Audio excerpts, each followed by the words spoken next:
Climax എന്നൊക്കെ വെച്ചാൽ ഇമ്മാതിരി ക്ലൈമാക്സ് എന്നാ ട്വിസ്റ്റ് ഇമ്മാതിരി ഒരു സിനിമ എന്റെ ലൈഫിൽ കണ്ടിട്ടില്ല. ഇതൊരു സിനിമ റിവ്യൂ ഒന്നും അല്ല കേട്ടോ. ഇത് യൂഷ്വലി നമ്മളൊരു നല്ല സിനിമ കണ്ടു കഴിഞ്ഞാൽ നമ്മുടെ ഫ്രണ്ട്സിനോടും കൊളീഗ്സിനോടും ഒക്കെ നമ്മൾ ഷെയർ ചെയ്യുന്ന ഒരു കമന്റ് ആണ്.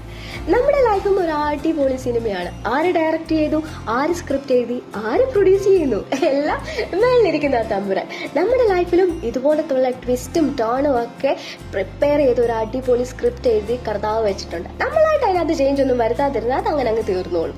അല്ലെങ്കിലാണ് പ്രശ്നങ്ങൾ ഉണ്ടാകുന്നത്. ഇപ്പം നിങ്ങളുടെ ലൈഫ് അല്ലെങ്കിൽ ഫസ്റ്റ് ഹാഫും സെക്കൻഡ് ഹാഫും ഒക്കെ കുറച്ച് ബോറിംഗ് ആണെങ്കിലും ഒന്ന് വെയിറ്റ് ചെയ്തോ. അവസാനത്തെ climax അടിപൊളിയാണെങ്കിൽ cinema ഹിറ്റാ.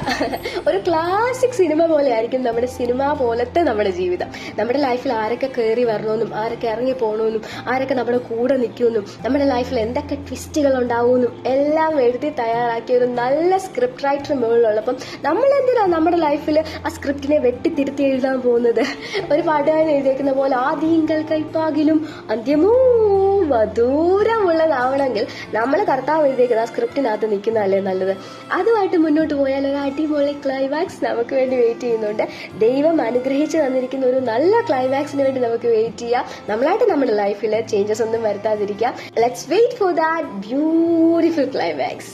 God bless U.